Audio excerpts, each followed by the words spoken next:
Now to the Supreme Court. On Friday, remember, striking down President Trump's sweeping global tariffs in a 6-3 ruling, saying the International Emergency Economic Powers Act does not give the president authority to impose broad import duties. Writing for the majority, Chief Justice John Roberts said the framers did not vest any part of the taxing power in the executive branch. The decision leaves open whether businesses can seek refunds on $133 billion already collected. President Trump blasted the justices in response, calling them disloyal and lapdogs and suggesting they were corrupted by foreign influences. The Supreme Court's ruling on tariffs is deeply disappointing, and I'm ashamed of certain members of the court, absolutely ashamed, for not having the courage to do what's right for our country. I'd like to thank and congratulate Justices Thomas, Alito, and Kavanaugh for their strength and wisdom and love of our country, which is right now very proud of those justices. When you read the dissenting opinions, there's no way that anyone can argue against them. There's no way. You got to do what's right for the Constitution. That's why I respect so much Justice Thomas and Alito, Kavanaugh, because they not only dissented, their dissent is so strong. When you read their dissent, a lot of times you'll read a dissent and it's like, well, you don't know, it could go either way. There's no other way. It's my opinion that the court has been swayed by foreign interests and a political movement that is far smaller than people would ever think. I think that foreign interests are represented. All right, well, you just get out of this. Everything he is saying, it's like you can't just let lies is wrong. Continue. Everything is the opposite. I mean, literally, it's the most Orwellian thing.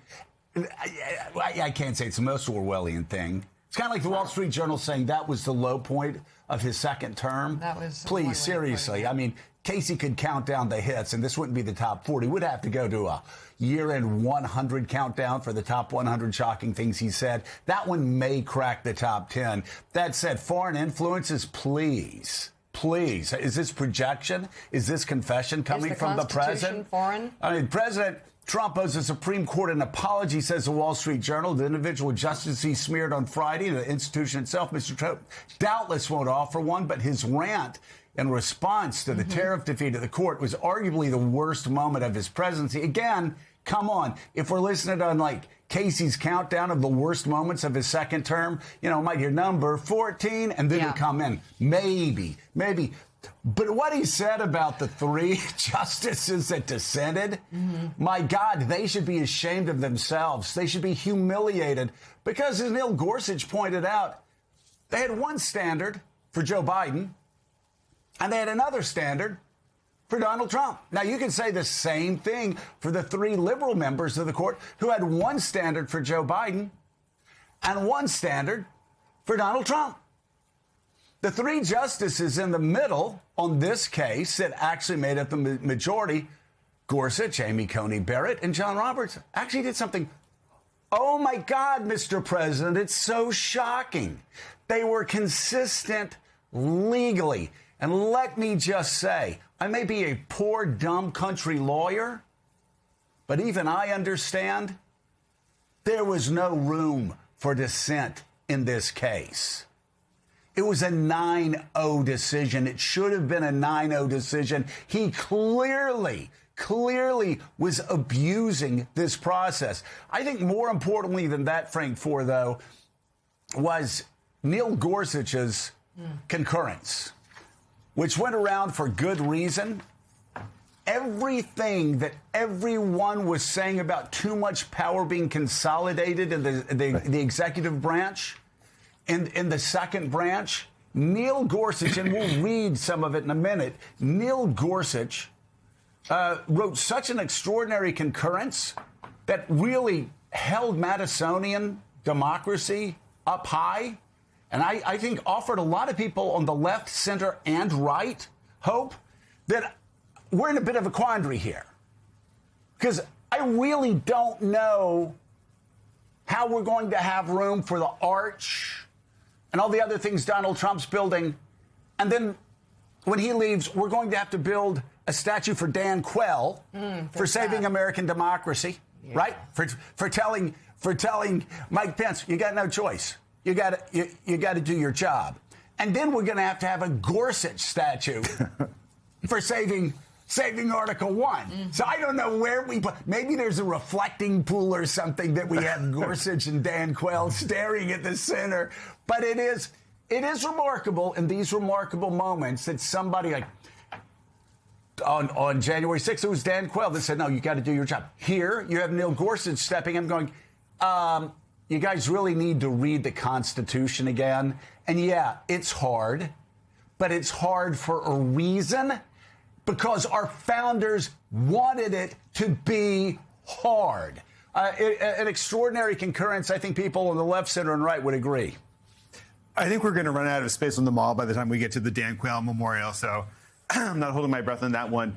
But just to double back to Trump's response, it was kind of the economic equivalent of Pizzagate. I mean, he was extolling a conspiracy theory about the Supreme Court in order to undermine its legitimacy, which is taking his battering ram to American institutions to this next level, because, of course, the Supreme Court is the ultimate check on the powers of the president. And the Supreme Court to date had given Trump license to essentially pursue his executive authority in a maximalist sort of way. And here they finally started to impose limits. And by the way, Frank, if you don't mind, Frank, just really quickly and then continue.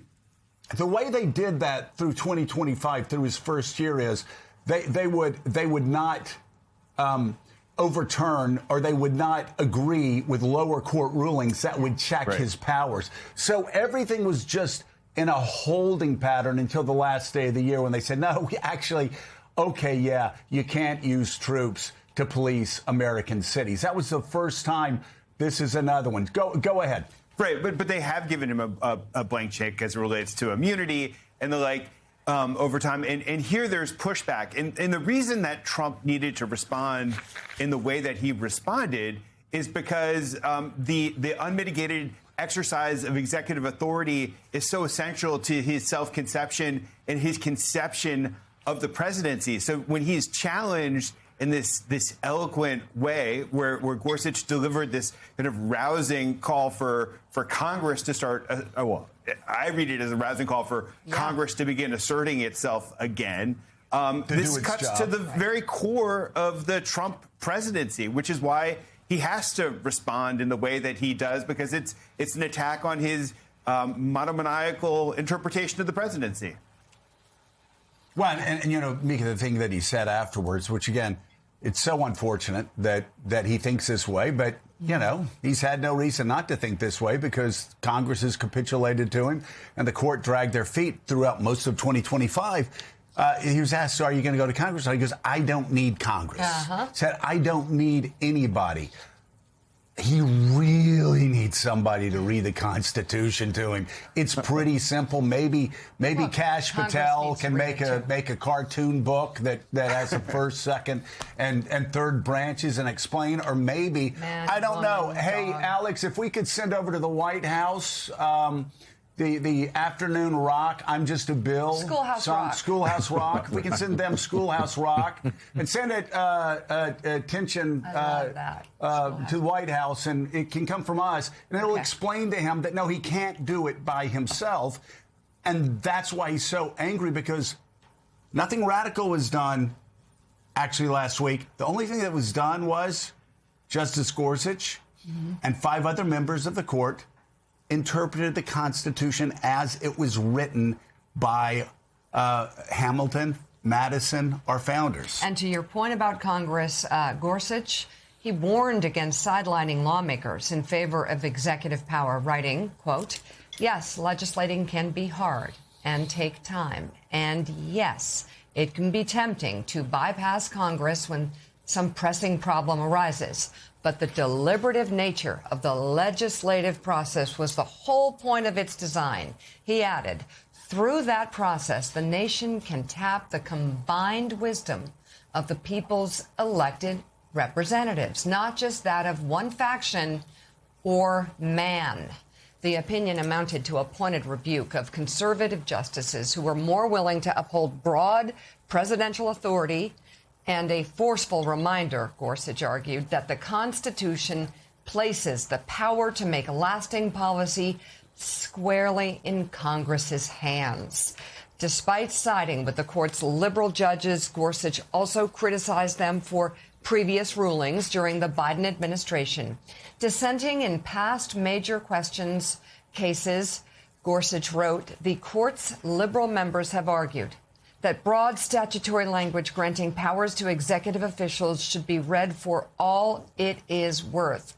Yet now, when it comes to the IEPA simile broad language granting powers to the president, they take a more constrained approach. Well, and David Drucker, just really quickly, the consistency here, as David French pointed out over the weekend, is real. You had the court, of course, throwing out Biden's student loan decision, his executive order, also the OSHA mask mandates under similar logic. And now they're doing it again with Donald Trump's tariffs. So there is a consistency here. But as Gorsuch also said, you know, the very people today who are going to be critical of this opinion will be the very people 4 years from now looking back saying, thank God for that opinion, when a Democrat comes out and decides we're going to, and this question was actually raised in oral arguments, we're going to declare a climate emergency, and we are going to do an executive order that's going to do a lot of things from the White House that we couldn't pass through Congress. Or you could say the same with guns. You could say the same with trans athletes. You could say the same with so many other things. Yeah, it's really what's so fascinating about the Gorsuch ruling was that he didn't spare anybody. He didn't spare the executive branch. He didn't spare Congress. And then he had some choice words for his colleagues, right, for the judicial branch about constitutional consistency and playing the long game when you're talking about how these branches are supposed to operate, how they're supposed to relate to each other, and how important it is that judges don't make choices based on who's in office. You know, the real question here, Joe, is whether anybody is listening, right? Because we know the White House isn't listening, because the White House doesn't want to listen, and the president's already made that clear.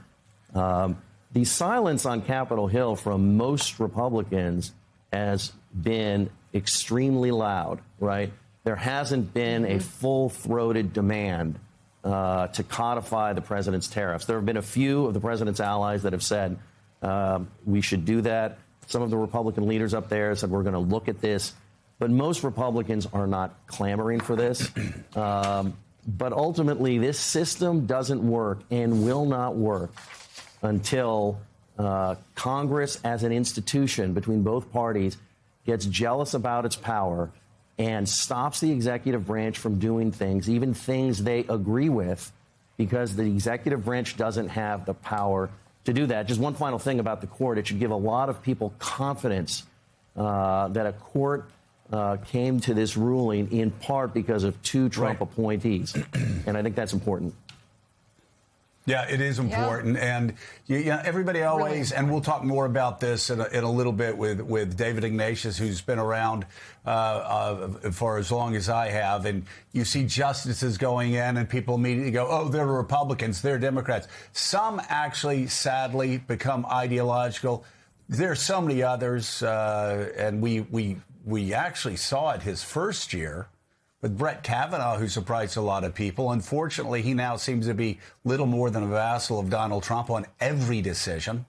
I don't pick out one decision or another because it's never as simple as you see people talking about on TV. But Amy Coney Barrett, John Roberts, Neil Gorsuch, it's very interesting what he's done here. He also has had a couple other really fascinating decisions as well, where he doesn't just go in a straight line.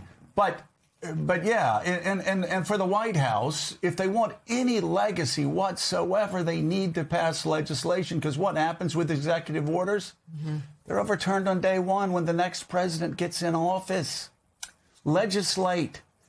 Do it the way of the Constitution. You have no other choice. You can't strike out and then trot around the bases and jump up and down and say, I hit a home run, because everybody in the stands know you didn't. So why don't we try it Madison and Hamilton's way and build a legacy?